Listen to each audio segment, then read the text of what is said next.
Ito ang Apple Vision Pro, isang $4,000 na produkto ng Apple na sinasabing magbabago ng meta. Sinasabi ng Apple na ito ang una nilang spatial operating system. Isa itong kasangkapan na parang telepono, iPad o computer. Hindi lang basta VR headset. Pero susubukan ko ito at titignan kung talagang sulit ba itong gamitin araw-araw. Kaya gagamitin ko ang bagong Apple Vision Pro sa loob ng 24 na oras.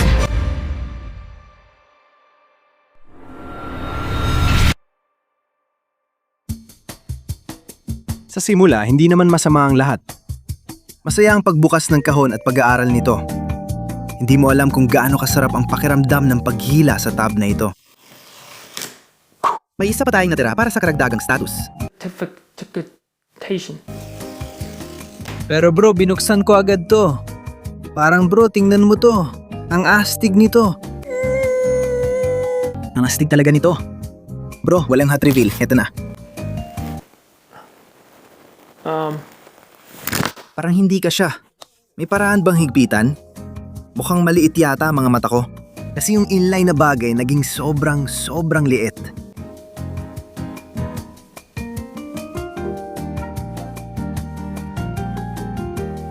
Nakakakita naman ako. Astig matutunan lahat, gaya ng environment mode. Ay, hindi na tayo nasa sala. Nasa bundok tayo, anak. Ang lupit. Ang ganda ng lahat at parang andun ka talaga. Diyos ko, kamay ko. Uy, may echo! Echo! Echo! Echo! Echo! Ang astig nito. Gusto ko talagang maghagis ng bagay dyan. Bigyan mo ako ng bato. Gusto ko yung nandoon. Gusto ko talagang ihagis ang bato pababa. Alam mo ba kung gaano kasarap yon? Boom! Gumawa ako ng sarili kong persona. I-set up mo ang persona mo. Alisin ang Apple Vision Pro para makuha ang itsura mo. Opo ma'am, hawakan ito sa level ng mata. I-align ang mukha mo sa frame. Eto na, tapos na ang pagkuha. Uy, kakaskan lang ng buong katawan ko. Ano yun? Ganyan ba talaga itsura ko? Uy, bakit parang sirang ngipin ko? Umihi ako parang si Jack.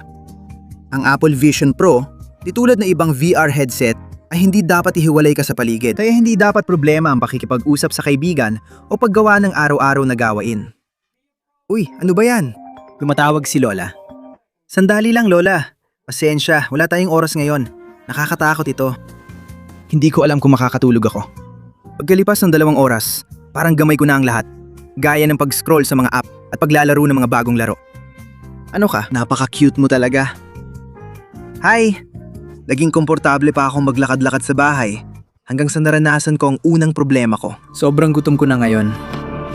Napansin ko rin hindi ko kaya magmaneho habang suot ito. Kaya tinawagan ko si tatay at pumayag siyang ihatid ako. Mahira din sumakay ng kotse na suot ito. Dahil buong biyahe, may tracking notification sa screen na hindi mawala-wala. Kaya pinili kong pumikit hanggang makarating si tatay sa Dunkin Donuts. Kinakabahan din ako habang papasok. Nasuot itong malaking bagay sa mukha ko. Pakiramdam ko hinusgahan ako ng iba at may mga tumingin ng masama. Pero naging komportable naman akong kausap ang mga empleyado sa Dunkin Donuts. Sa totoo, natuwa at nag-enjoy sila. Hello, kumusta ka? Ayos lang, ikaw? Pwede bang humingi ng strawberry frosted donut? Oo, 24 na oras akong nasa loob nito. May problema ka ba? Oo, 24 na oras, sandali lang. Tumatawag ang lola ko. Isusuot mo ba ito? Siyempre, tama yan. Ngayon, sobrang gusto ko ang Dunkin Donuts.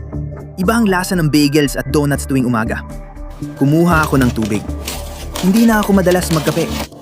Tumawag ang lola ko habang kumakain ako. Ang tanga naman nun. Nag-iba bigla ang mga plano ko ngayon matapos ako makatanggap ng text. Diyos ko, nakalimutan ko talaga. Dapat pupunta ako sa bahay ni Lola para maghapunan. Oo, pupunta ako doon. Kailangan kong kumilos agad. Hindi ko natapos ang donut ko. Tara na, ikaw na magmaneho papuntang pinakamalapit na Kroger. Sana matapos natin ito sa loob ng 2 oras. Para makatipid ng oras, habang papunta kami sa grocery store, nagdesisyon akong gumawa ng listahan sa cellphone ko ng lahat ng kailangan ko para sa Chicken Alfredo. At sa puntong ito, wala na akong pakialam sa iniisip na ibang tao tungkol sa akin. Dahil hindi ko bibiguin si Lola. Manok, cream cheese, heavy whipping cream. Excuse me, alam niyo ba kung nasaan ang heavy whipping cream? Tingnan ko lang, sandali lang. Sige, dito lang. Babalik ako agad. Salamat.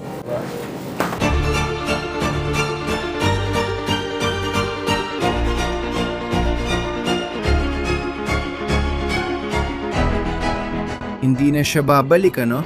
Ayan na. Cream cheese. Cream cheese. Excuse me, nasan po ang cream cheese? Nasa bandang kanto lang yon. Sige, salamat. Ayan na, nasa listahan na natin yan. Boom!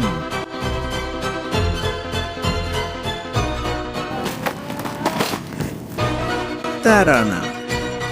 Kakatapos lang natin mamili ng grocery. Ang bilis lang nun, sobrang smooth. Hindi rin masyadong matagal. Pakiramdam ko sobrang productive nun. Nandito na ako sa bahay. Kanina pa ako sa bahay. Inayas ko lang camera para maipasok grocery at masabing nandito na ako. Pero nandito na talaga ako. Pakinggan nyo, hindi ako magaling magluto. Nakakita ko ng chicken Alfredo recipe sa TikTok. Ganito ang gagawin natin. Una, buksan ang manok dahil mukhang ito ang pinakamatagal gawin, kaya dito ako magsisimula. Ewan ko lang. Pakiramdam ko para nasa video game ako. Snap. Bump. Snap. Paprika? Kaunti lang. Grabe. Ang anghang nito, manok. Sige. Sige. Siguro dapat pakuluan na natin yung mga pansit. Ilalagay na natin itong mga manok. Siguro dapat naghintay pa ako. Eto na.